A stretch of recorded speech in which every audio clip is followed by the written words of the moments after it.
Saudara Satuan Polisi Pamong Praja atau Satpol PP Aceh Barat bersama tim gabungan lainnya kembali melakukan pembongkaran lapak pedagang liar yang berada di tepi Jalan Daud Dariah dan diperkirakan sepanjang 500 meter telah dibersihkan oleh petugas. Pembongkaran lapak pedagang yang berada di tepi jalan karena dianggap telah mengganggu ketertiban umum. Sebelum dilakukan pembongkaran, pemerintah telah memberi peringatan hingga beberapa kali agar pedagang tidak berjualan di bahu jalan.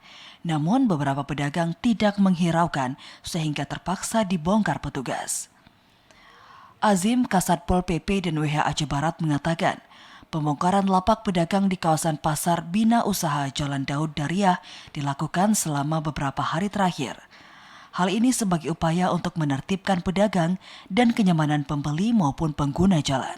Di sini kemarin kita melakukan penertiban dan pendataan di Jalan Daud Dariah 2. Ya, pendataan pada hari ini adalah merupakan finishing.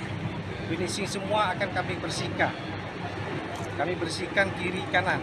Ya, yang belum dibongkar harus bongkar dulu juga.